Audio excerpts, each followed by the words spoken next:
Hello guys, welcome to channel pharma digital. दोस्तों, आज हम कॉम्प्लेक्सोमेट्रिक टाइट्रेशन के बारे में डिस्कस करने जा रहे हैं। ये हमारे वॉल्यूमेट्रिक एनालिसिस का पांचवा टॉपिक है। इससे पहले हम चार टॉपिक हमारे डिस्कस कर चुके हैं, जो कि हमारे चैनल पर अवेलेबल हैं। आप उनको वहां जाकर देख सकते हैं। तो आइए आज का हम अपना लेक्चर स्टार्ट करते हैं। तो दोस्तों, जो हमारा कॉम्प्लेक्सोमेट्रिक टाइट्रेशन है, ये बेस्ड है आयन मेटल्स और लिगेंड्स की बॉन्डिंग के बेस पर। इसका जो मतलब है, हमारे किसी सैंपल के अंदर मेटल आयंस की जो प्रेजेंस है उसको हम फाइंड आउट करते हैं। इसमें पानी भी हो सकता है, इसके अंदर हमारी फार्मास्यूटिकल प्रिपरेशंस भी हो सकती हैं, और कुछ हमारे फूड के जो आइटम्स होते हैं, ईडेबल्स, उनको भी हम इसके द्वारा जो है फाइंड आउट करते हैं। उनमें जो मेटल आयंस होते हैं, उनकी प्रेजेंस को हम इससे खोजते हैं। तो इसका फॉर्मूला होता है metal ions plus indicator plus titrant. और जो प्रोडक्ट साइड में हमें मिलता है वो मेटल आयंस लिगेंड्स के साथ अपना एक बॉन्ड बनाते हैं, और इंडिकेटर हमारा एक कलर प्रोड्यूस करता है। तो जो मेटल आयन होता है दोस्तों, वो इसके अंदर एक सेंट्रल एटम होता है।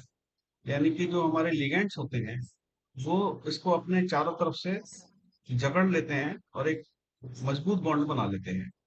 इसको हम लुईस एसिड के नाम से भी जानते हैं, जो कि प्लस चार्ज लेके होता है, प्लस चार्ज इस पे रहता है हमेशा।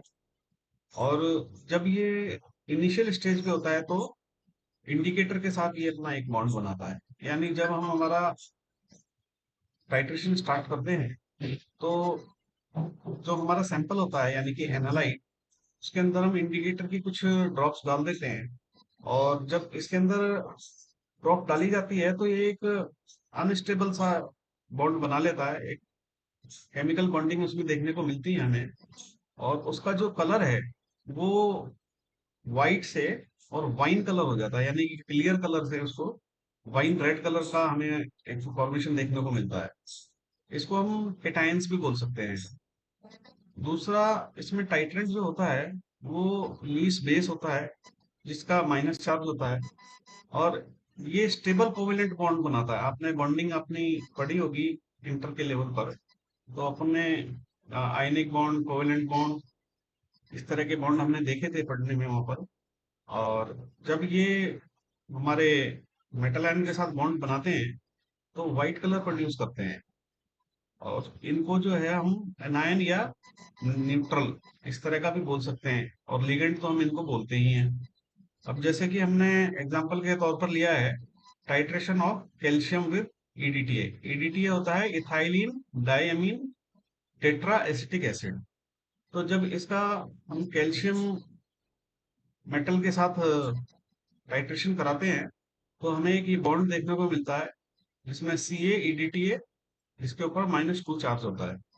सेम जो है हमारा जिंक के साथ भी ऐसा ही देखने को मिलता है।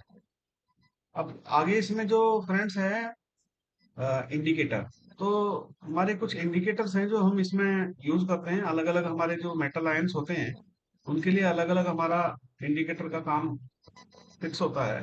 तो इसमें सबसे पहले आता है एरियोक्रोम ब्लैक टी, यानी इसको हम ईबीटी ये भी बोलते हैं।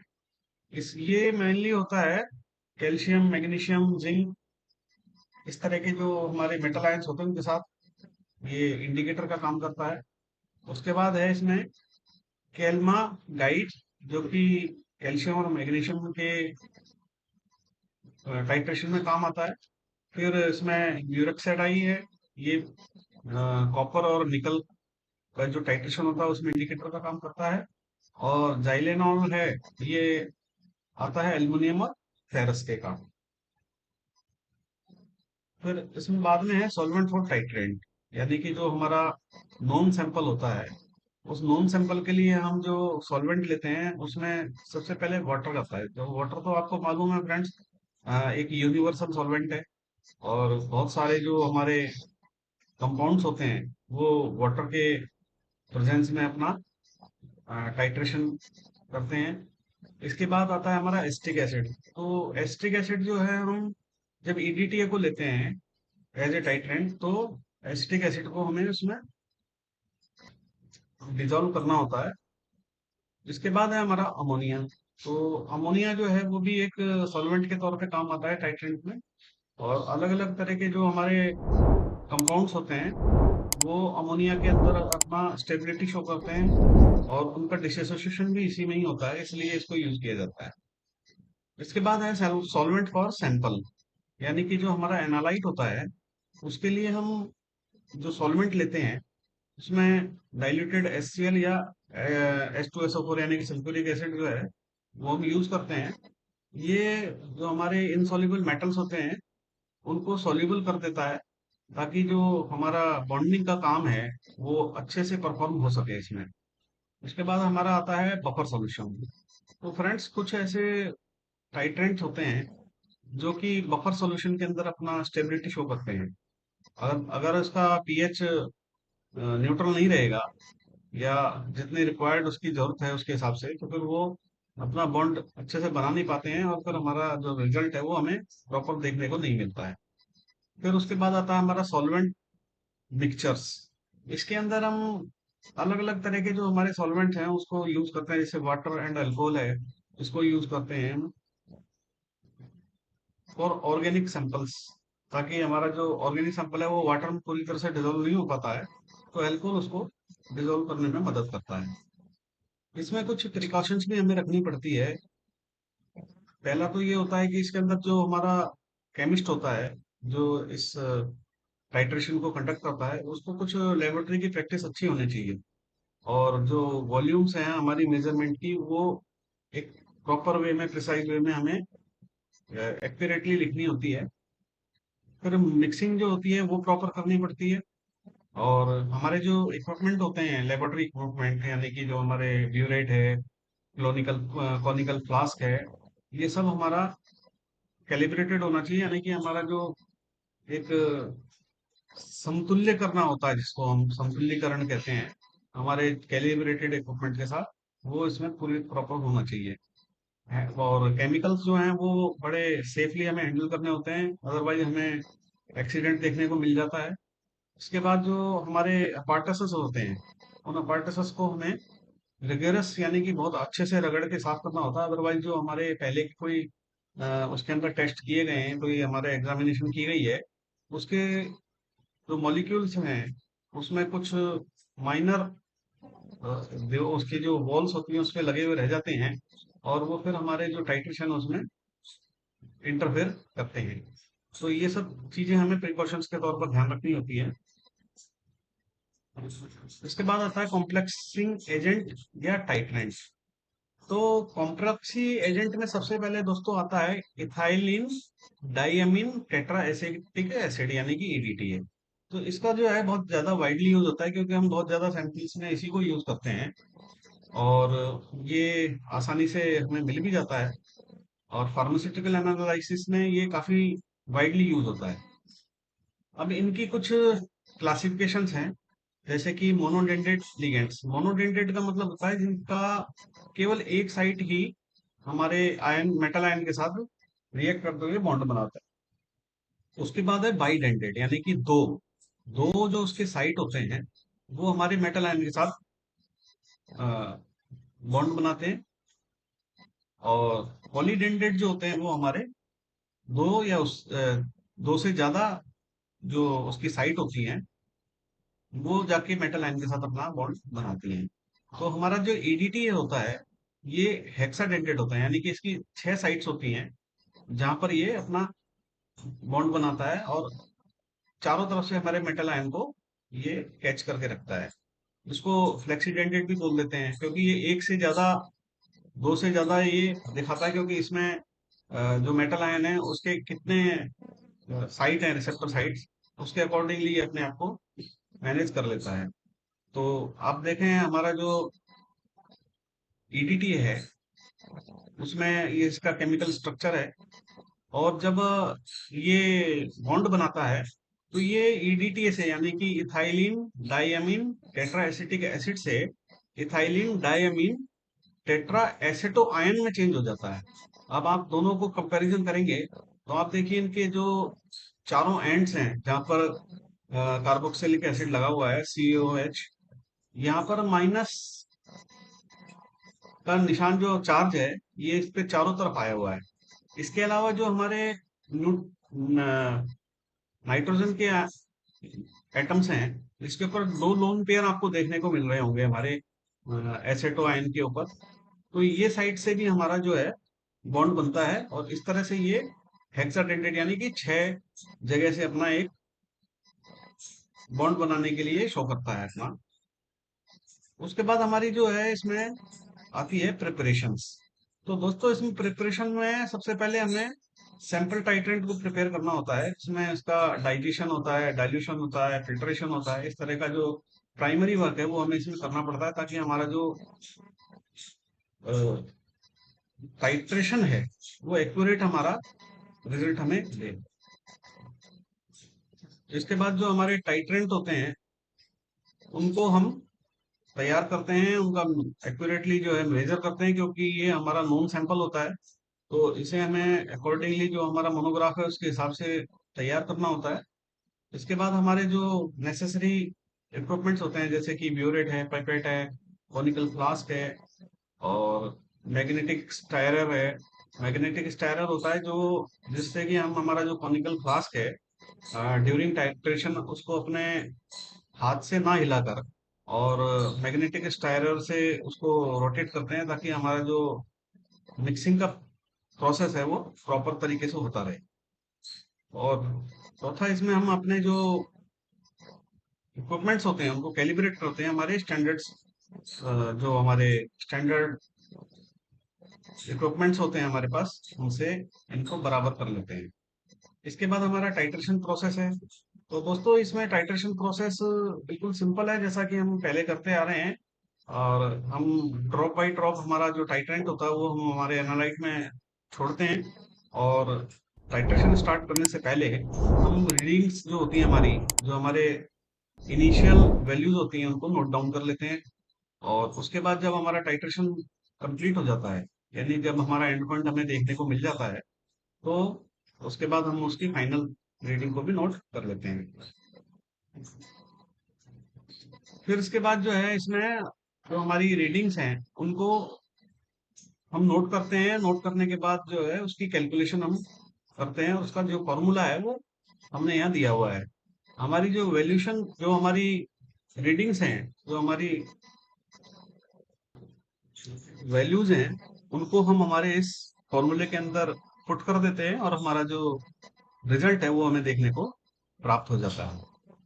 अब इसके बाद कुछ फैक्टर होते हैं दोस्तों जो हमारे इस कीलेशन प्रोसेस को अफेक्ट करते हैं। दोस्तों यहाँ पर एक बात और बताना चाहूंगा मैं कि जो हमारा ये कॉम्प्लेक्सोमेट्रिक टाइट्रेशन है इसको हम कीलेशन टाइट्रेशन भी बोलते हैं, क्योंकि ये कीलेट बनाता है। तो इसमें सबसे पहले जो है वो है पीएच। तो पीएच की स्टेबिलिटी हमारे जो सॉल्वेंट्स होते हैं उनकी बहुत जरूरी होती है। अगर हमारा पीएच अकॉर्डिंगली नहीं होगा उनके, तो फिर हमारा बॉन्ड जो है मेटल और लिगेंड का वो सही नहीं बनेगा और हमारा रिजल्ट हमें देखने को नहीं मिलेगा। इसके बाद है कॉम्प्लेक्सिंग एजेंट कंसंट्रेशन। जो हमारा टाइट्रेंट है अगर उसकी कंसंट्रेशन हमें जितनी बताई गई है नहीं ली हमने, तो हमारा एंड पॉइंट हमें देखने को नहीं मिलेगा या हमें प्री मैच्योर देखने को मिलेगा। अगर हमारा उसके अंदर जो उसकी कैपेसिटी है, हमें जितने मोल का या नॉर्मेलिटी का चाहिए होता है उतना नहीं लेंगे तो हमें फिर एंड पॉइंट डिडक्शन करने में प्रॉब्लम होगी। इसके बाद आता है मेटल आयन कंसंट्रेशन। तो दोस्तों जो हमारा सैंपल होता है एनालाइट, उसके अंदर उसकी जो कंसंट्रेशन है उसको हमें अच्छे से बनानी होती है फॉर्मूला के हिसाब से। अदरवाइज हमारा जो रिजल्ट है वो हमें देखने को नहीं मिलेगा या फिर एम्बिगस पॉइंट देखने को मिलेगा। एम्बिगस का मतलब होता है एक से ज्यादा या फिर बार बार उसका कलर चेंज करना। जैसे हमारा जो इंडिकेटर है वो कभी कलर प्रोड्यूस करेगा, कभी हल्का करेगा, कभी नहीं करेगा। तो इस तरह का हमें उसमें देखने को मिलता है। इसके बाद है हमारा टेम्परेचर। तो दोस्तों जब टेम्परेचर हमारे किसी सॉल्वेंट का ज्यादा हो जाता है तो उसके अंदर फिर हमारे जो आयंस होते हैं उनकी डिसोल्यूशन ज्यादा हो जाती है, उनका डिसोसिएशन ज्यादा हो जाता है। इसलिए हमें टेम्परेचर बिल्कुल मोनोग्राफ के अकॉर्डिंगली इसमें रखना होता है। फिर आता है हमारा इंटरफेरेंस फ्रॉम अदर आयंस। तो दोस्तों इसके अंदर कुछ ऐसे आयंस हमें देखने को मिल जाते हैं हमारे सॉल्वेंट के अंदर या हमारे सैंपल के अंदर जो हमारा टाइट्रेशन है उसको अफेक्ट करते हैं। तो इसके लिए हमें प्रॉपर तरीके से हमारा जो सॉल्यूशंस हैं उनको तैयार करना होता है और जिनके बीच में हमें टाइट्रेशन करानी होती है ये इंश्योर करना होता है कि उनके बीच में ही ये टाइट्रेशन कंप्लीट हो। फिर उसके बाद है चॉइस ऑफ कॉम्प्लेक्सिंग एजेंट। तो दोस्तों इसके लिए काफी माथापच्ची करनी पड़ती है क्योंकि ये इतना आसान प्रोसेस नहीं है। किसी सैंपल को हम किस लिगेंड के साथ टाइट्रेट कराएंगे, ये एक थोड़ा सा टेक्निकल और टिपिकल प्रोसेस होता है। उसके बाद है हमारा इंडिकेटर सिलेक्शन।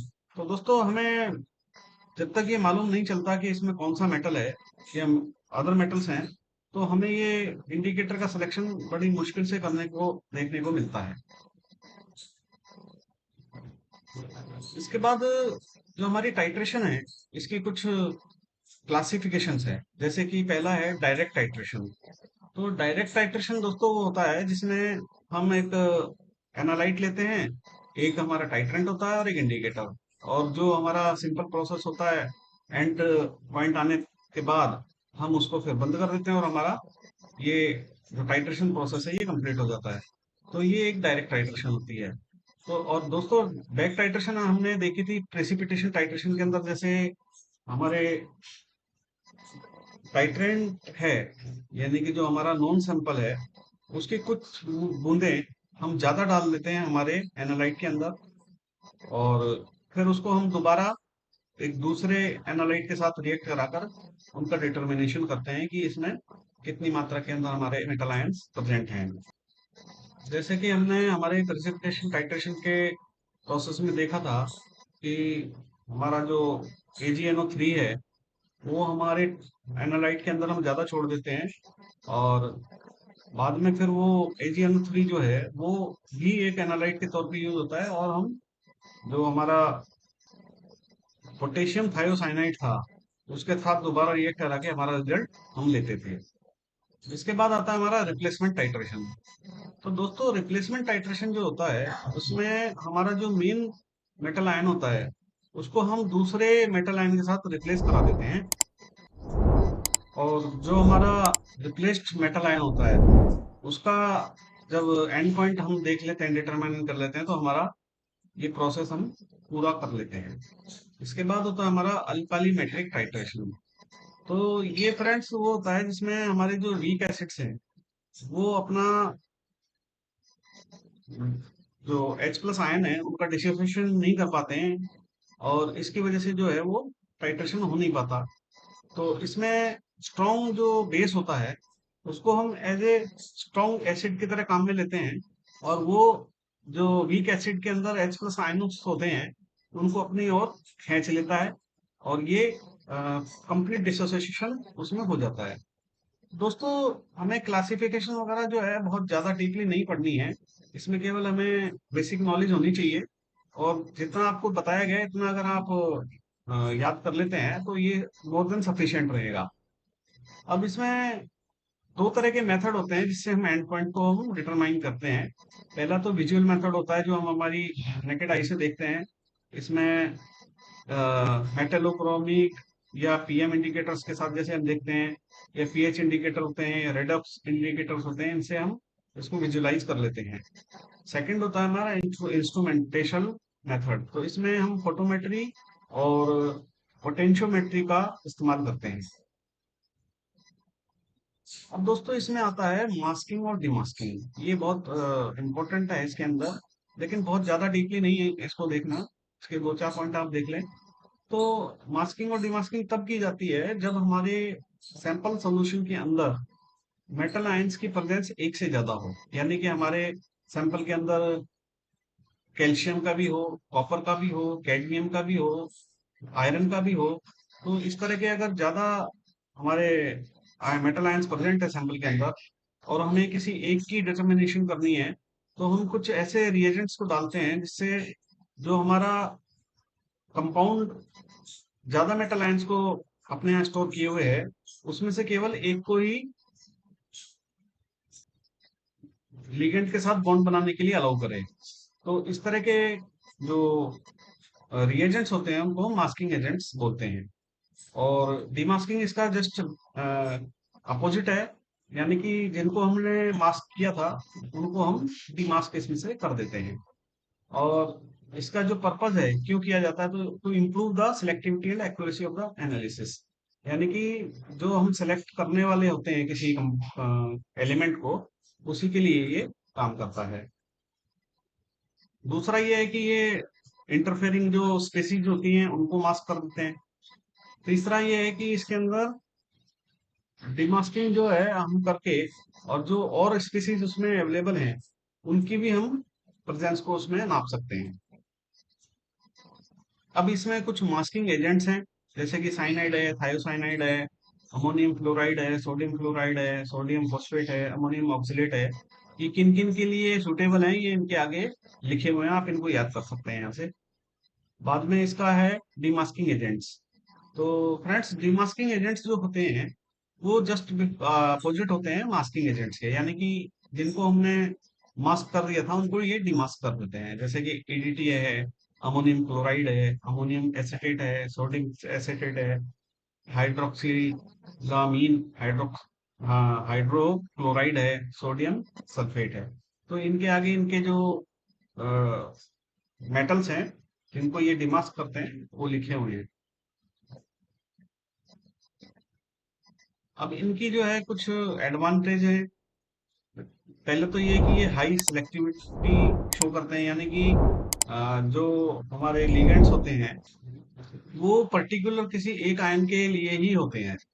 तो इससे जो है वो केवल उसी का डिटर्मिनेशन करते हैं जिसका हमें रिक्वायरमेंट होती है। दूसरा, इसमें वाइड एप्लीकेबिलिटी है, यानी कि टाइट्रेशन प्रोसेस जो है ये बहुत सारे मेटल आयंस के लिए सुटेबल होता है। और ये जो है ट्रांजिशन मेटल्स, यानी कि डी ब्लॉक वाले जो मेटल्स होते हैं उनके लिए, और मेन ग्रुप जो मेटल होते हैं उनके लिए भी ये यूजफुल है। इसके बाद आता है हाई सेंसिटिविटी। हमारा जो ये टाइट्रेशन होता है इसके अंदर हमारे लिगेंड्स जो होते हैं हमारे मेटल आयंस के लिए, यानी कि एनालाइट्स के लिए काफी सेंसिटिव होते हैं। और अगर वो लो कंसंट्रेशन में भी उसमें प्रेजेंट है तो उनका डिटेक्शन आसानी से ये कर लेते हैं। चौथा, इसके अंदर सिंप्लिसिटी है। तो आपने देखा होगा इसके अंदर बहुत ज्यादा कुछ ऐसा करने की आवश्यकता नहीं होती कि हमें बहुत ज्यादा मैकेनिकल या टेक्निकल कुछ इसके अंदर एप्लीकेशन करनी हो, यानी कि सीधा हमें सिंपल ब्यूरेट चाहिए होते हैं, कॉनिकल फ्लास्क है, और हमारे कुछ सैंपल और एनालाइट वगैरह हमें लेने होते हैं। तो ये एक इसकी एडवांटेज होती है। इसके बाद इसमें कुछ लिमिटेशंस भी हैं। तो पहला इसमें आता है इंटरफेरेंस फ्रॉम अदर सब्सटेंसेस। तो दोस्तों, जैसे कि हमारा सैंपल होता है, उस सैंपल के अंदर या सॉल्वेंट के अंदर कुछ ऐसे स्पीसीज हमें देखने को मिल जाते हैं जो हमारे मेटल आयन को, यानी कि जो इंटरेस्ट वाला मेटल आयन है उसको ये लिगेंड के साथ बॉन्ड बनाने में इंटरफेयर करते हैं। इसके बाद है लिमिटेड स्टेबिलिटी ऑफ कॉम्प्लेक्सेस। तो दोस्तों, इसमें जो हमारे कॉम्प्लेक्स बनते हैं इनकी स्टेबिलिटी कुछ लिमिटेड ही रह पाती है, यानी कि अगर उनका पीएच चेंज हो गया, टेम्परेचर चेंज हो गया, तो फिर वो जो हमारा डिजायर रिजल्ट है वो सही ढंग से हमें देखने को नहीं मिलता है। जैसे कि बॉन्ड बनते बनते टूट जाना, तो उससे क्या है कि हमारा एंड पॉइंट जो है वो डिफर करेगा, वो सही ढंग से हमें रिजल्ट नहीं देगा। इसके बाद आता है इंडिकेटर सिलेक्शन। तो इंडिकेटर जो होता है फ्रेंड्स वो हमारे इस टाइट्रेशन की पॉइंट होता है। और अगर उसका डिटेक्शन हम सही ढंग से ना कर पाए तो फिर हमारा जो टाइट्रेशन है वो पूरी तरह से गलत हो जाता है। इंडिकेटर इस तरह का होना चाहिए जो क्लियर कलर हमें दे और स्टेबल रहे, यानी कि बार बार वो अपना जो कलर है उसकी प्रेजेंस है उसको चेंज ना करे। उसके बाद जो कैलकुलेशन है वो थोड़ी टाइम कंज्यूमिंग होती है अब एज कंपेयर टू अदर हमारी जो टाइट्रेशन है उनसे। तो ये थोड़े कुछ इसकी लिमिटेशन थी। इसमें ओवरऑल जो हमें देखने को मिला वो था, इसमें ईडीटीए का जो प्रयोग है वो हम ज्यादातर करते हैं जब कभी हम ईडीटीए को एज ए टाइट्रेंट लेते हैं। तो हमारा जो एनालाइट है उसके साथ बॉन्ड बनाता है, और हमारा जो इंडिकेटर होता है, यानी कि ईबीटी, ब्लैक टी जिसको हम कहते हैं, वो चेंज होने के बाद और पहले वाइन रेड कलर का होता है।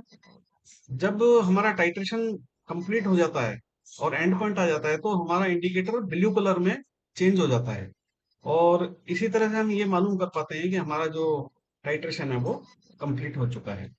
तो दोस्तों, ये बहुत सिंपल हमारा लेक्चर था, बहुत सरल भाषा में हमने आपको ये समझाया है। मुझे उम्मीद है आपको ये समझ में आया होगा। अगर आपको फिर भी कोई डाउट है तो आप हमें मैसेज करके पूछ सकते हैं, और वीडियो को आप एक दो बार दोबारा से देखेंगे तो आपको अच्छे से ये चीजें क्लियर हो जाएंगी। तो दोस्तों, आज का हमारा ये टॉपिक यहीं तक था। अब हम इसको समाप्त करते हैं।